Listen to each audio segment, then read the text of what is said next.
When we think about the cost of war, our minds usually jump straight to the battlefield headlines, right? But behind all those images, there's a much deeper story. It's an economic one. So in this explainer, we're going to go way beyond the battlefield to really uncover the staggering hidden price of global conflict. And we'll start with a really simple but powerful idea. See, conflict isn't just about what's being destroyed. It's about what's being diverted. Every single dollar spent on a weapon, well, that's a dollar that can't be spent on a school or a hospital or a new road. It's the ultimate story of trade-offs, and it's happening on a massive scale. Okay, so to really grasp the sheer scale of this, we've got to start with a number. And brace yourself. It's a number so huge, it's honestly hard to wrap your head around. But we're gonna try. There it is, $4.3 trillion. I mean, just let that sink in for a second. That's the economic toll of armed conflict in just 1 year. And this isn't just about the cost of tanks and jets. No, this number is the whole shebang. It's lost productivity, it's destroyed infrastructure, and it's the kind of long-term economic damage that can scar a country for generations. So to put that massive number into perspective, that $4.3 trillion, it's 12.6% of the entire world's economic output. The entire world's. This isn't some rounding error, folks. It is a huge chunk of global wealth literally being consumed by violence. And believe me, that affects every single one of us, whether we realize it or not. Right. So those explosions we see on the news, that's just the tip of the iceberg. The real devastating cost is everything that's happening below the surface. It's invisible. It's the potential that just evaporates. The progress that grinds to a halt. It's all the futures that never get a chance to happen. So let's take these massive, almost abstract numbers and bring them right down to the human level. Because behind every single percentage point, behind every trillion-dollar figure, there's always a personal story. Yeah, this is the human ledger. It's the small business owner watching their life's work turn to rubble in a single afternoon. It's the farmer abandoning their fields to end up in a refugee camp. I mean, just look at Syria. Its economy has contracted by over 60%. Or South Sudan, where a staggering 75% of the population now needs aid just to survive. These aren't just statistics. These are the brutal, real-world consequences. So you see, the economic drain, it's not just about money being lost today. It's so much deeper. It's about literally stealing potential and opportunity from tomorrow. It's a debt that gets passed down from one generation to the next.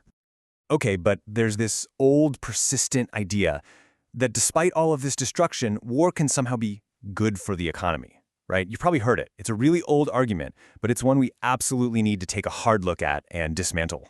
I mean, history is pretty clear on this. It shows us the same pattern, over and over again. After World War I, you had crippling reparations that led to economic chaos and extremism. After World War II, sure, there was a mobilization, but it was followed by a monumental, decades-long reconstruction effort.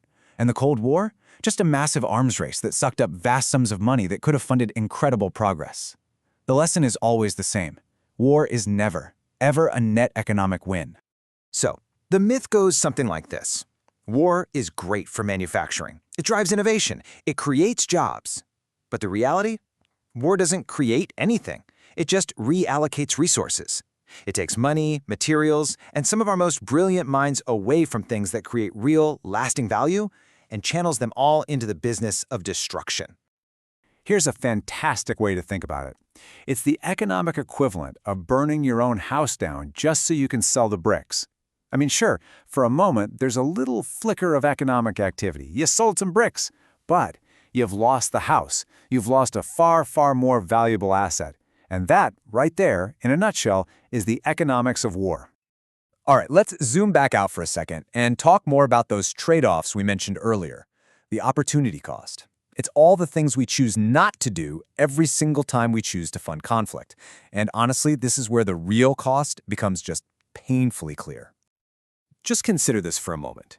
In 2023, the U.S. defense budget, by itself, was over $800 billion.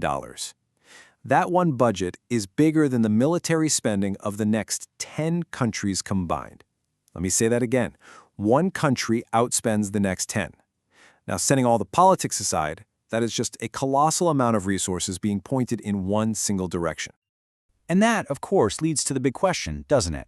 What if we chose to do things differently? What could we achieve if we allocated even a tiny fraction of that spending to something else? And the numbers here are they're absolutely mind-blowing. A portion of that one defense budget could modernize the entire U.S. energy grid. Think about that. And on a global scale, just 10% of what the world spends on weapons could fund primary education for every single child on the planet. These aren't just hypotheticals. These are actual pathways to a different kind of future that right now we are actively choosing not to take.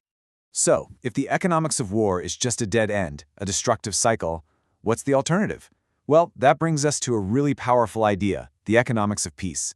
And this is all about fundamentally rethinking what security even means. The core idea is pretty simple, really. It says that true, lasting security doesn't come from having the biggest army or the most advanced weapons.